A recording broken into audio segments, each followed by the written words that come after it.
Yes class, welcome back to our YouTube channel learning creation. आज की class हमारी totally एक रिवीजन क्लास है, जिसके अंदर हम सारे के सारे मॉडल्स एंड थ्योरीज को रिवाइज करने वाले हैं। लास्ट क्लास में हमने मैनेजमेंट थ्योरीज को रिवाइज किया था। 3 टाइप से थी: classical, neo classical and modern theories. इसी सीरीज को आगे बढ़ाते हुए आज हम करेंगे सारी की सारी theory of motivation. Theories of motivation motivation की सारी थ्योरीज हम आज के क्लास में खत्म करेंगे। Got it?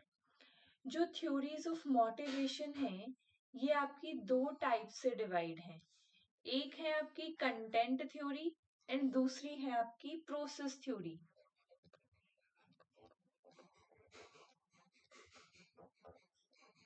Content theory and the process theory. Content theory क्या होती है? कंटेंट थ्योरी का मतलब है जो आपको आंसर देती है, what thing will be motivate to you. Content theory आपको व्हाट का आंसर देती है कि क्या चीज है जो मोटिवेट करती है एक पीपल को। वहीं पे प्रोसेस थ्योरी आपको हाउ का आंसर देती है कि कैसे एक पर्सन जो है वो मोटिवेट होता है। प्रोसेस की बात करें तो ऑफ कोर्स हाउ आएगा।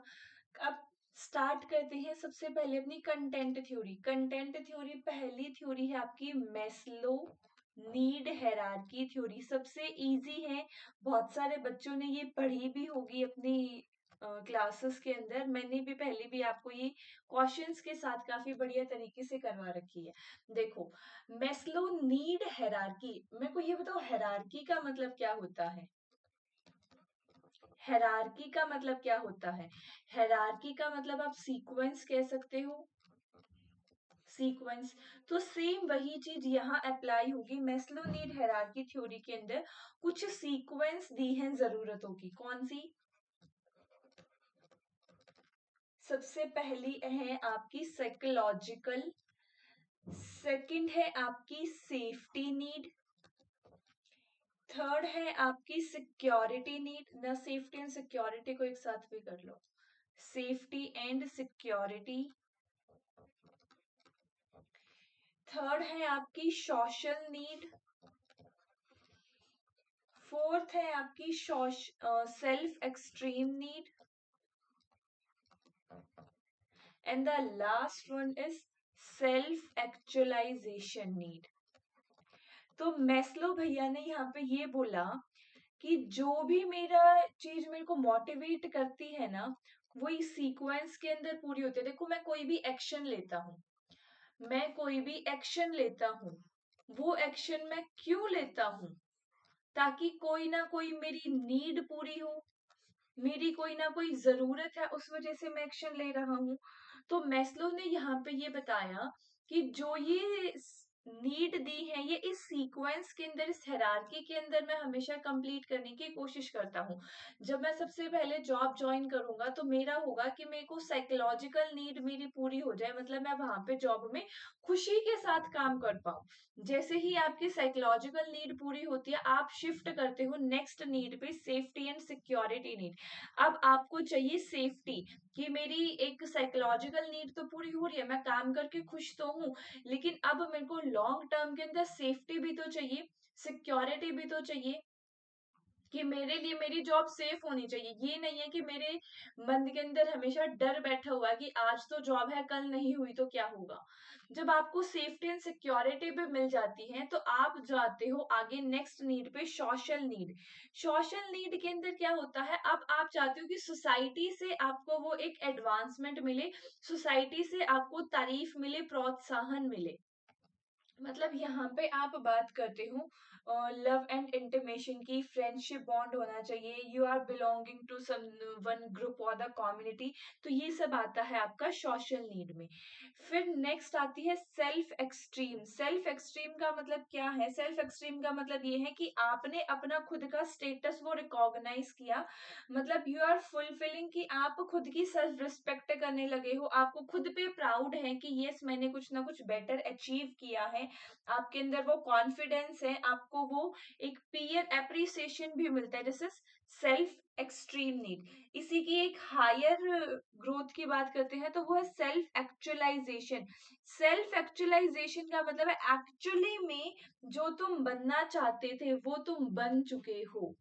यहाँ पे तो आपको सिर्फ कॉन्फिडेंस आया है, लेकिन सेल्फ एक्चुअलाइजेशन इसी की एक हायर सेटिस्फेक्शन की नीड है, जहां पे आप पर्सनल ग्रोथ की बात करते हो, आप क्रिएटिव हो चुके हो, आप प्रॉब्लम सॉल्विंग के अंदर बहुत बेटर तरीके से काम कर पा रहे हो, आपका जो इनर टैलेंट है और जो पर्पस है वो आपका निकल के आ चुका है। ये तो बेसिक नीड थी, लेकिन इसी के अंदर एक और एक्स्ट्रा नीड यहाँ पे जोड़ी गई थी, मैस्लो ने ही जोड़ी थी, जिसको सिक्स्थ नीड के नाम से भी आप जानते हो, सेल्फ ट्रांसेंडेंट।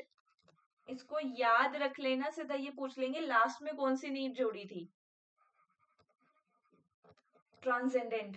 सेल्फ ट्रांसेंडेंट का मतलब ये है कि जो अब आप बन चुके हो, अब आप हेल्प करते हो अपने सेल्फ इंटरेस्ट से, वॉलेंट्री आप दूसरों की हेल्प कर रहे हो कि अब वो अपनी चीज को अचीव कर पाए।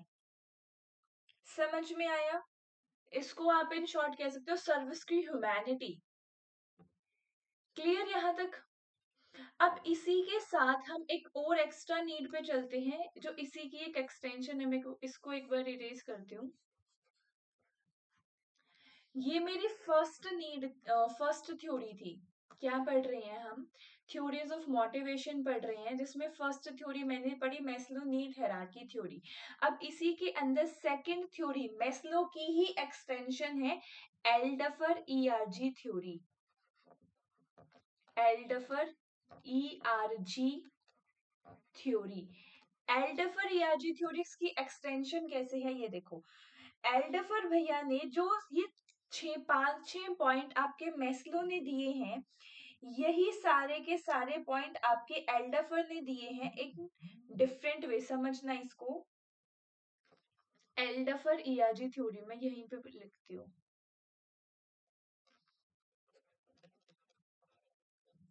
एल्डफर ईआरजी थ्योरी। सबसे पहले तो इस ईआरजी का मतलब समझो, एग्जिस्टेंस,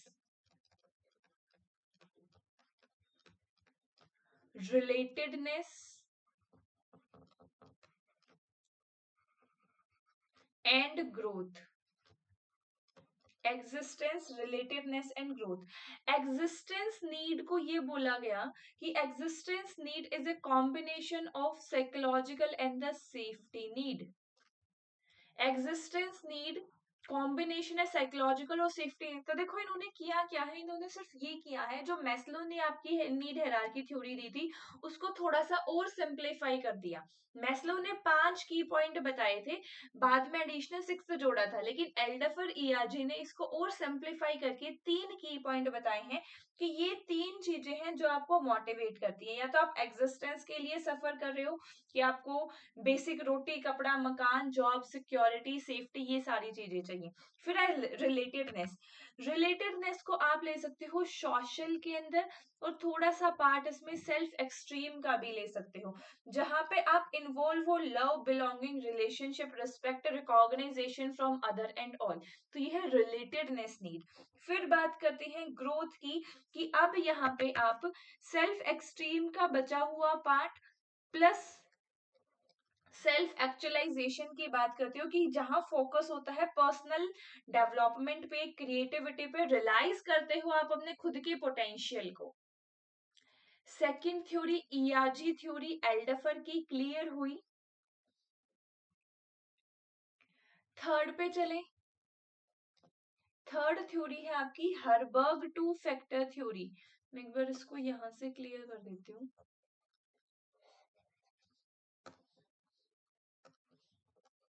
ताकि कंटेंट थ्योरी आपको सारी की सारी लिस्ट नेम तो एक ही पेज पे मिल जाए।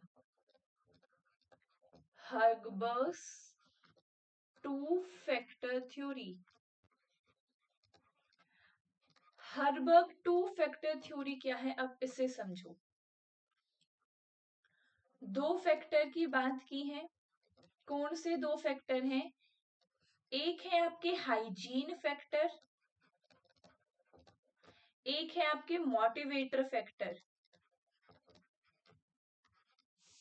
Motivator factor. हाइजीन फैक्टर कौन से फैक्टर है? हाइजीन फैक्टर वो बेसिक फैक्टर है। इसमें एक चीज और ऐड करो, जस्ट वेट, इसको मैं थोड़ा सा इधर शिफ्ट करती हूँ।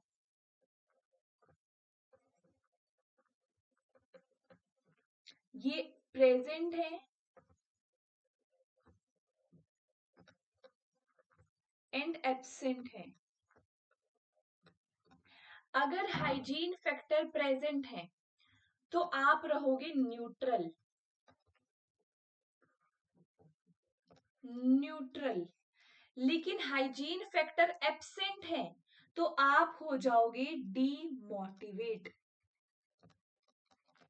डीमोटिवेट। मैडम पहले ये तो बता दो हाइजीन फैक्टर क्या है। तो सुनो बेटा, हाइजीन फैक्टर वो बेसिक फैक्टर है जो किसी भी जॉब के अंदर आप जाते हो तो आप एक्सपेक्ट करते हो कि ये चीजें तो एटलीस्ट होनी ही चाहिए।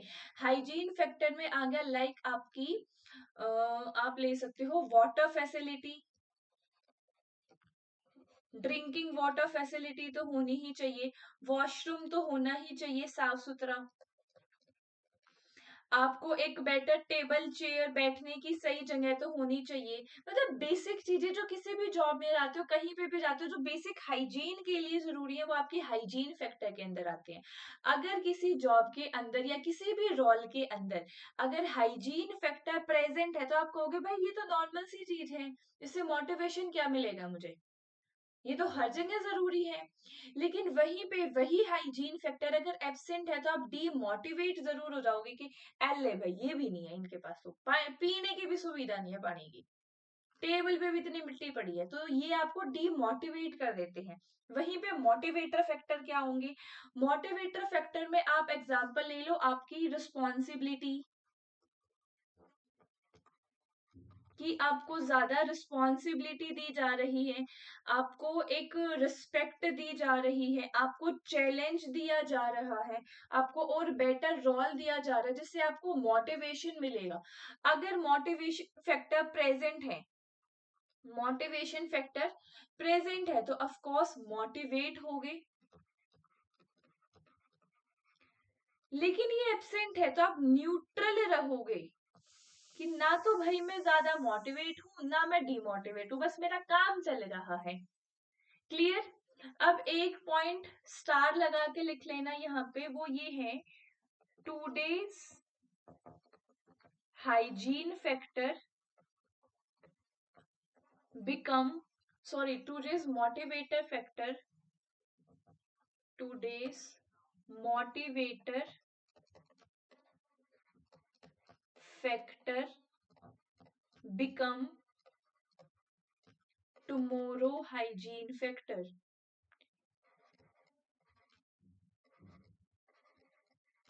टुमारो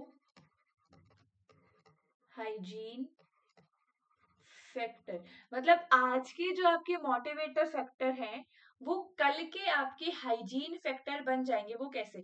मेरे को ये बताओ, स्टार्टिंग में फर्स्ट जॉब ज्वाइन करी तुमने, फर्स्ट जॉब तुम्हें सैलरी मिली 30,000, बहुत ज्यादा खुशी हुई।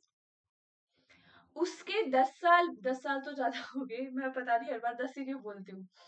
उसके 5 साल बाद, 5 साल बाद सेम वही 30,000 दिए जा रहे हैं, क्या अब ये 30,000 आपको मोटिवेशन देंगे? नहीं देंगे।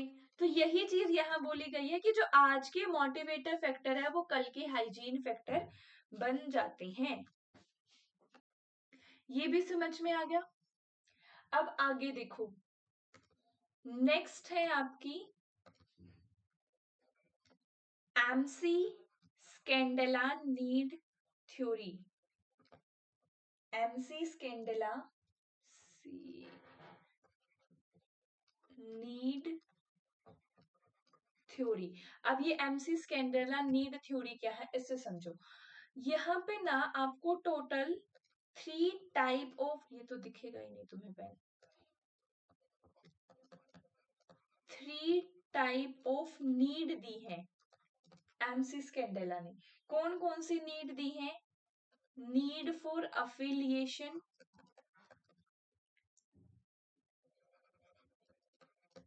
Need for power, need for achievement. Need for affiliation क्या है? नीड फॉर अफिलिएशन आपको ये बोलता है आप कोई भी एक्शन कर रहे हो, ये तीनों नीड ही किसकी तरफ बात, किसकी साइड बात करते हैं? एक्शन की साइड। कि अगर आप कोई भी एक्शन कर रहे हो, आप कोई भी एक्शन कर रहे हो तो उसके तीन रीजन है कि आपकी उसमें से, इनमें से कोई ना कोई एक जरूरत पूरी हो रही है, इसीलिए आप वो एक्शन कर रहे हो। अब अफिलिएशन के अंदर क्या आता है? अफिलिएशन का मतलब है that you are relate something, आप इंक्लाइड हो किसी ना किसी सोशलाइजेशन के अंदर, आप अफिलिएट करते हो। जैसे कहते हैं ना, स्कूल अफिलिएट है सीबीएसई से, कॉलेज अफिलिएट है एमडीयू से। तो ये क्या है कि आप सोशलाइज, आप उस ग्रुप का part of, inclined toward that socialization. Clear? Next है पावर। आप वो एक्शन कर रहे हो तो control environment, to control environment, आपको चाहिए पावर। जो जितने भी ये आपके क्या इसको कह सकते हैं, पॉलिटिकल पार्टी के मेंबर्स होते हैं, वो कोई भी एक्शन क्यों करते हैं? Because they want to control on India. वो, उनको पावर चाहिए, वो अपने एनवायरमेंट के आसपास के एरिया को कंट्रोल करना चाहते हैं। समझ में आया? Last is achievement. अचीवमेंट का मतलब है that you have a risk taker personality. आपके लिए जो मोटिवेशन है वो आपकी अचीवमेंट है, उस अचीवमेंट से जो आपको रिवॉर्ड मिलता है वो है। आपको अचीवमेंट लेना, बच्चों कुछ स्टूडेंट ऐसे होते हैं ना जिसको हर चीज में पार्टिसिपेट करना बहुत पसंद होता है। डांस है, सिंगिंग है, करिकुलर नॉन करिकुलर एक्टिविटीज, हर चीज में वो पार्टिसिपेट करते हैं because they want to achieve something. They are risk taker, they are motivate by reward. कुछ पर्सन ऐसे होते हैं जिसको पैसे से मतलब है जॉब के अंदर, कि सैलरी बढ़ेगी तो काम करेंगे, लेकिन कुछ ऐसे भी होते हैं जो रिवॉर्ड से या जो वर्बली तारीफ की जाती है उससे मोटिवेट हो जाते हैं। समझ में आया ये पॉइंट भी? ये थी हमारी एमसी स्कैंडेला नीड थ्योरी, जिसमें तीन नीड की बात की गई कि ये तीन नीड है जो मेरे को मोटिवेट करती हैं कि मैं जो भी एक्शन कर रहा हूं उसके कारण कोई ना कोई मेरी एक नीड फुलफिल हो रही है, that's why I do that. Clear यहां तक? फिर है इसी के अंदर, देखो ये जो theory X and theory Y है, ये आपकी पर्सनैलिटी में भी आती है, ये आपकी मोटिवेशन के अंदर भी आती है, और इनको आप मैनेजमेंट थ्योरीज के अंदर भी पढ़ते हो। तो मैं यहाँ भी करवा देती हूँ। कंटेंट थ्योरी के अंदर आपकी मोटिवेशन की theory, theory X and theory Y आती है। किसने दी है? एमसी जगर ने दी है। इसमें क्या बोला गया, जो थ्योरी एक्स है वो ये बोलती है कि किसी भी पर्सन को मोटिवेशन मिलता है कैसे? किसी भी पर्सन को मोटिवेशन मिलता है जब तुम उसके सिर पे बैठ के काम करवाओगे। अगर आप उनके सर पे बैठ के काम करवाओगे ना तो उनको मोटिवेशन मिलेगा। मतलब क्या है? दे डिसलाइक वर्क, दे डिसलाइक वर्क, उन्हें काम करना पसंद नहीं है। आप जबरदस्ती उनसे करवा सकते हो, लेकिन अगर आपको ये लगता है कि वो आपके हिसाब से बढ़िया बढ़िया काम करते रहेंगे, आप उन्हें कहोगे और वो काम कर देंगे, तो बेटा तुम भूल जाओ।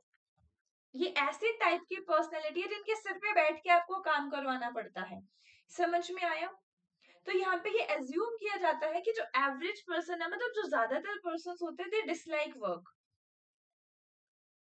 क्लियर? एक आपको थ्रेटनिंग, कंट्रोलेबल और पनिशमेंट एनवायरनमेंट बनाना पड़ता है इनको मोटिवेशन देने के लिए। इनको मोटिवेशन कैसे मिलता है? पनिशमेंट से, कि भाई काम कर ले वरना पनिशमेंट मिलेगी। एक कंट्रोल्ड एनवायरनमेंट की यहाँ पे आपको जरूरत होती है, कंट्रोल्ड एनवायरनमेंट की। क्लियर है? उसके बाद जो इससे रिलेट है वो है थ्योरी वाई। थ्योरी वाई इसी का अपोजिट है, रिलेट तो क्या है? अपोजिट ही है। थ्योरी वाई, थ्योरी वाई के अंदर वो सारे पर्सन आते हैं they actually enjoy work, they actually enjoy work. ये ऐसे पर्सन है जिनको काम करना पसंद है। आप उनको जितना ज्यादा काम दोगे वो चीज उनको उतना ज्यादा मोटिवेट करोगे, जितनी ज्यादा रिस्पॉन्सिबिलिटी दोगे वो रिस्पॉन्सिबिलिटी उन्हें मोटिवेट करेगी। अगर आप इन्हें कंट्रोल करने की कोशिश करोगे तो ये नहीं काम करेंगे। They are already self control, they are already self controlled. Clear है यहाँ तक? इनोवेट, आप इनको कुछ इनोवेशन दो जहां पे ये इनोवेट कर पाए। आप इनको कुछ ऐसे टास्क दो जहां ये अपनी क्रिएटिविटी दिखा पाए,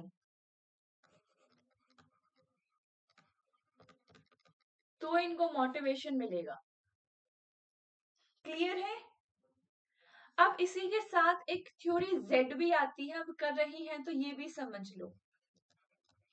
थ्योरी जेड, थ्योरी जेड किसने दी है? विलियम अहुची ने दी है।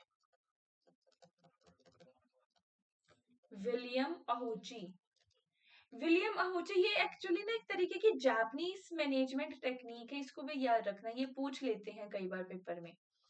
ये जापानीज मैनेजमेंट टेक्निक है। जापानीज मैनेजमेंट टेक्निक का मतलब क्या? देखो जापान के अंदर जापानीज मैनेजमेंट के बारे में अगर थोड़ा सा पता है तो उसमें क्या होता है कि वो एक ऐसा फ्रेमवर्क रखते हैं हमेशा जो टीम वर्क के अंदर काम करे। जापानीज मैनेजमेंट के जितने भी टेक्निक्स आप पढ़ोगे उन सब में एक चीज कॉमन आपको देखने को मिलेगी, दैट इज टीम वर्क। तो थ्योरी जेड भी आपको यही बोलती है कि यहाँ पे एम्प्लॉय को ट्रीट किया जाता है एज ए फैमिली, एम्प्लॉय को ट्रीट किया जाता है एज ए फैमिली। यहाँ पे आपको मोटिवेशन मिलता है बाय डेवलप म्यूचुअल ट्रस्ट, एक दूसरे पे भरोसा रखो। म्यूचुअल ट्रस्ट, रॉयल्टी, कमिटमेंट, ये चीज आपको यहाँ मोटिवेशन देती है। क्लियर है? ये सब होना चाहिए आपकी ऑर्गेनाइजेशन के बीच, between organization and the members. Member include employer and the employees. यहाँ पे लॉन्ग टर्म एम्प्लॉयमेंट की बात होती है, कलेक्टिव डिसीजन मेकिंग की बात होती है। यहाँ पे आप एक इंडिविजुअल को रिस्पॉन्सिबिलिटी दे देते हो, आप एक इंडिविजुअल को रिस्पॉन्सिबिलिटी दे देते हो, वही तो कर। यहाँ पे आपका कोई इवेल्युएशन नहीं होता, कोई बहुत इवेल्युएशन या कोई बहुत ज्यादा इवेल्युएशन और प्रमोशन बहुत स्लो होता है। होलिस्टिक कंसर्न दिखाया जाता है एम्प्लॉय की तरफ, होलिस्टिक कंसर्न होता है। वर्क लाइफ बैलेंस बना के चलते हैं यहाँ पे हम। क्लियर है? क्या ये सारी की सारी कंटेंट थ्योरी आप लोगों को समझ में आई है? किसी में कोई भी डाउट हो तो बिल्कुल कमेंट बॉक्स ओपन है भाई, बताना जरूर। और अगर समझ में आ रहा है तो वो भी बताना, ताकि मेरे को भी थोड़ा मोटिवेशन मिले। मोटिवेशन ही पढ़ रहे हैं तो मोटिवेशन की जरूरत तो सभी को होती है ना। तो कुछ समझ में आ रहा है या कुछ नहीं समझ में आ रहा है तो दोनों ही केस में बताना जरूर। Got it? प्रोसेस थ्योरी की तरफ चले।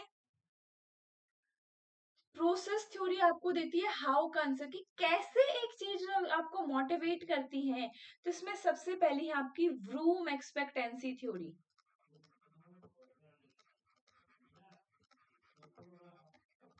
Vroom expectancy theory Victor Vroom ने ये दी है, नाम से ही पता चल रहा है। अब व्रूम एक्सपेक्टेंसी थ्योरी के अंदर एक ना छोटा सा एक इक्वेशन लिखती हूँ, देखो। व्रूम एक्सपेक्टेंसी थ्योरी आपको बोलती है कि मोटिवेशन, मोटिवेशन क्या है? मोटिवेशन का आप कह सकते हो यहाँ पे फोर्स। मोटिवेशन मिलता है कैसे? With the help of expectancy into instrumentality. भाई डरना मत, 1 मिनट का टाइम दो, सब समझ में आएगा। Instrumentality into valence. मैडम ये क्या लिखते जा रहे हो, समझो। देखो एक्सपेक्टेंसी का मतलब क्या है? एक पर्सन जो वो एफर्ट्स लगाता है, जो वो मेहनत करता है, उस एफर्ट्स की हेल्प से आपकी परफॉर्मेंस इंक्रीज होगी। इंस्ट्रूमेंटेलिटी का मतलब है आपकी परफॉर्मेंस, और अगर परफॉर्मेंस इंक्रीज होगी तो वैल्यू या आप कह सकते हो आपको रिवॉर्ड मिलेगा। तो ये 3 चीज हैं जो एक पर्सन को मोटिवेट करती हैं। ये थ्योरी आपको आंसर देती है किस चीज का, कि actually why people choose to put efforts. Actually में कोई इंसान एफर्ट्स क्यों लगाता है, वो मेहनत क्यों करता है, उसका आंसर ये आपको देती है। अब जो ये वैल्यू है ना, ये वैल्यू, इस वैल्यू के हिसाब से पता चलेगा अगर ये वैल्यू आपकी पॉजिटिव हुई या ये वैल्यू आपकी 0 हो सकती है या नेगेटिव भी हो सकती है, या नेगेटिव भी हो सकती है। अगर वैल्यू पॉजिटिव हुई तो मोटिवेशन मिला, वैल्यू नेगेटिव हुई तो डीमोटिवेट हो गए, वैल्यू कुछ मिली ही नहीं और एफर्ट्स लगाए तो भी डीमोटिवेट हो जाओगे। समझ में आया? व्रूम एक्सपेक्टेंसी थ्योरी ने ये बोला कि व्रूम एक्सपेक्टेंसी थ्योरी एक्चुअली क्या है। व्रूम एक्सपेक्टेंसी थ्योरी है कि हाउ का आंसर देती है बिकॉज प्रोसेस थ्योरी है, तो इसने हाउ का आंसर ये दिया कि ये एक ऐसा प्रोसेस है जहां पे आप पहले एफर्ट्स लगाते हो, फिर परफॉर्मेंस करते हो, देन आपको वैल्यू या रिवॉर्ड मिलता है। क्लियर है?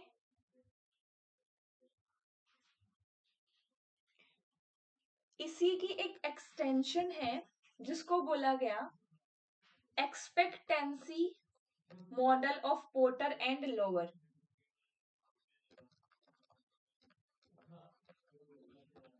इसी की एक एक्सटेंशन आपकी पोर्टर एंड लोअर ने दी है। पोर्टर एंड लोअर ने दी है।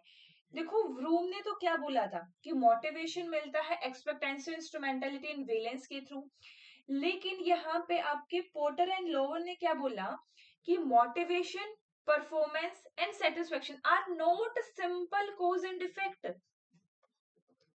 दे are not simple cause and effect. यहाँ पे तो आपको कॉज एंड इफेक्ट बताया कि आपको रिवॉर्ड मिल रहा है, उसका कॉज है कि आपने एफर्ट्स लगाए हैं, बट क्या हमेशा एफर्ट्स लगाने पे आपको वो मोटिवेशन मिलता है? यहाँ पे ये बोले ये सिंपल कॉज एंड इफेक्ट नहीं है, दे आर इंटर रिलेटेड। देखो good performance lead reward, yes, and those reward influence satisfaction. इसने एक चीज और ऐड करी, वो क्या ऐड करी वो समझो। वो ऐड करी, देखो एफर्ट्स,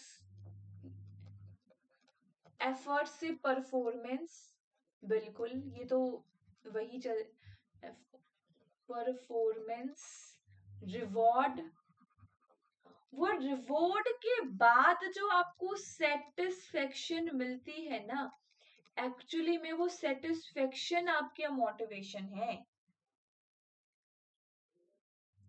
समझ में आया डिफरेंस, कैसे एक्सटेंशन है?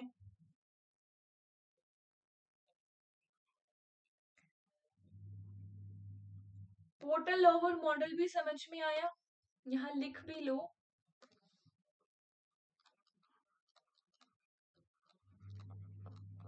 Expectancy Porter and Lawler model. अब थर्ड मॉडल है, नेक्स्ट थ्योरी है आपकी goal setting theory. Goal setting theory, goal setting theory दी है आपकी एडविक लॉक ने, एडविन लॉक। भाई प्रोपाउंडर के नाम याद रख लेना प्लीज। एडविन लॉक ने यहाँ क्या बोला, गोल सेटिंग थ्योरी, देखो गोल, गोल की बात की है ना, तो गोल सेटिंग थ्योरी के अंदर ये बोला कि मोटिवेशन आपको मिलेगा जब आपके गोल जो है वो स्मार्ट होंगे, हैं? हाँ,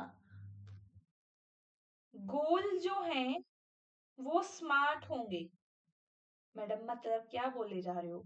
सुनो, स्मार्ट बेटा एक निमोनिक है चीजों को याद रखने का। गोल आपके स्पेसिफिक होने चाहिए, गोल आपके मेजरेबल होने चाहिए,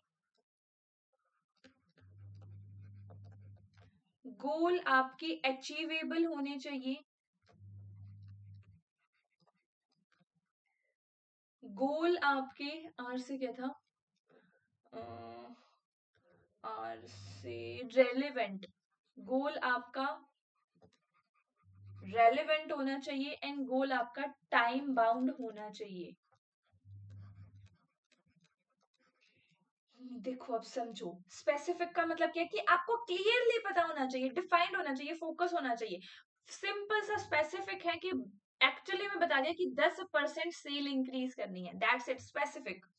मेजरेबल, मेजरेबल आप ये कह सकते हो कि मेरे को ना मेरा वेट लूज करना है या मुझे मेरा वेट गेन करना है, तो there must be clear criteria कि 2 किलो वेट बढ़ाना है या 10 किलो कम करना है, ट्रैक कर सके जहां पे हम प्रोग्रेस को। मेजरेबल, ट्रैक करी जा सके परफॉर्मेंस कि 10 दिन के अंदर मुझे 10 किलो वेट घटाना था, अब 2 दिन हो चुके हैं, क्या मेरा 1 या 2 kg वेट कम हुआ है या नहीं हुआ है, this is measurable. Goal should be measurable. Achievable, achievable का मैंने क्लास में भी यही बहुत प्यारा एग्जांपल दिया था। तुम अपनी महबूबा को ये नहीं कह सकते कि मैं चांद तारे तोड़ के लाऊंगा, ये मेरा गोल है कि मैं चांद तारे तोड़ के लाऊंगा, दिस इज नॉट अचीवेबल ना, उसको अचीव कर ही नहीं सकते, कहां से आसमान से जाके चांद तारे तोड़ के लाओगे, तो this is not achievable. Achievable को यहाँ पे आप अटेनेबल भी कह सकते हो, ए से आप अटेनेबल भी इसको लिख लो, अटेनेबल। मत अटेनेबल का मतलब ये कि एक्चुअली में जो रियलिस्टिक चीज है, इल्यूजनरी नहीं, सपनों की चीजें मत दिखाओ।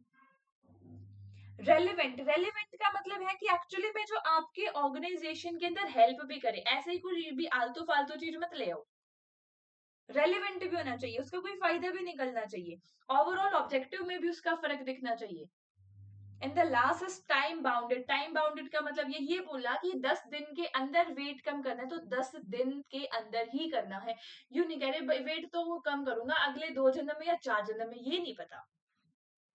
क्लियर है goal setting theory? Goal setting theory में सिर्फ ये बोला motivation improve when goal are smart, simple सी चीज है। क्या बोला? मोटिवेशन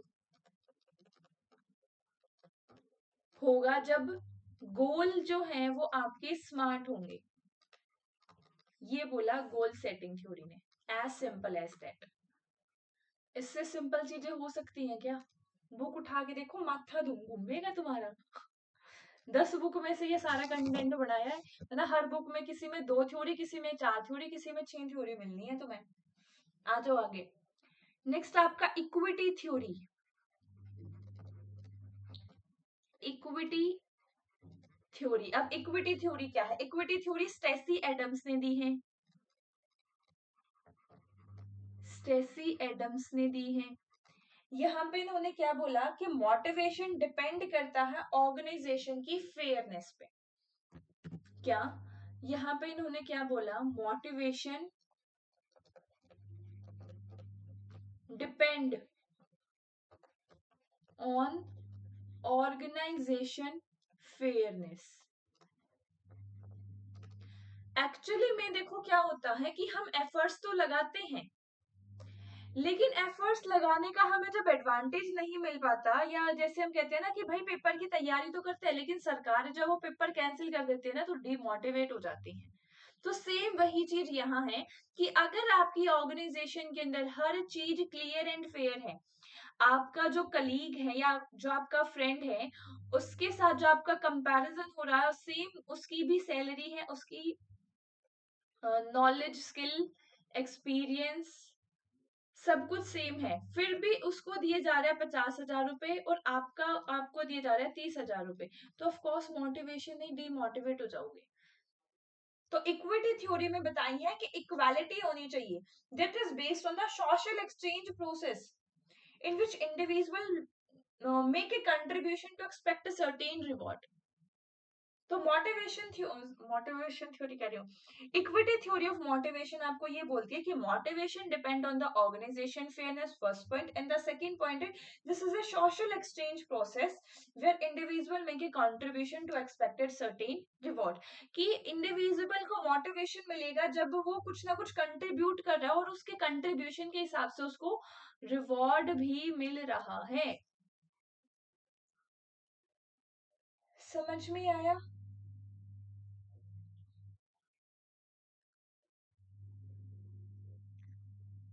समझ में आई है सारी की सारी मोटिवेशन की theories.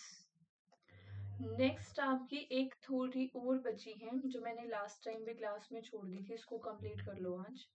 That is reinforcement theory.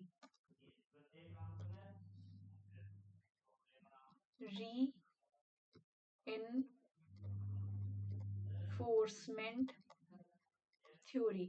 Reinforcement theory किसने दी है? रीइंफोर्समेंट थ्योरी आपकी बीएफ स्किनर ने दी है। यहाँ पे ये बोला गया कि जो री मतलब क्या है, ये थ्योरी एक्सप्लेन करती है how behaviour shape there positive and negative consequences. देखो, री मीनिंग समझो। री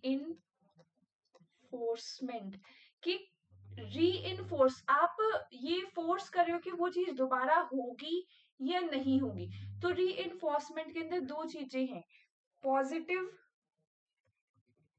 एंड नेगेटिव। जो भी आप एक्शन लेते हो वो ये डिसाइड करेगा कि ये चीज अगेन होगी या नहीं होगी। फॉर एग्जाम्पल, एक छोटा बच्चा है, छोटे बच्चे ने एक गर्म तवे पे हाथ लगाया, उसको दर्द हुआ, तो अफकोर्स अब उस बच्चे को किसी ने ये बताया नहीं कि ये तवा गर्म है या नहीं, लेकिन फिर भी वो उस तवे के ऊपर हाथ नहीं लगाता, बिकॉज उसको ये पता चल चुका है कि जो मैंने एक्शन किया उसका नेगेटिव रिजल्ट मिला। तो री थ्योरी एक्सप्लेन करती है दैट बिहेवियर, जो आपका बिहेवियर है ना, वो शेप करता है किसको, कि आपके कॉन्सिक्वेंसेस पॉजिटिव होंगे या नेगेटिव होंगे। कोई इंटरनल नीड या कोज नहीं है, जब करते हो उसका आपको रिजल्ट क्या मिलता है उसी से आपको पता चल जाएगा कि अब आपको मोटिवेशन मिलेगा, डीमोटिवेशन मिलेगा। क्लियर है? तो this theory focus on how behaviour is learned and maintain through reward and punishment. जो भी आप एक्शन करते हो उस एक्शन से अगर रिवॉर्ड मिलता है तो आप जरूर उस एक्शन को दोबारा करना चाहोगे, उसी एक्शन से पनिशमेंट मिलती है तो आप उस एक्शन को दोबारा नहीं करोगे। ये है आपकी सिंपल सी री थ्योरी। क्लियर है?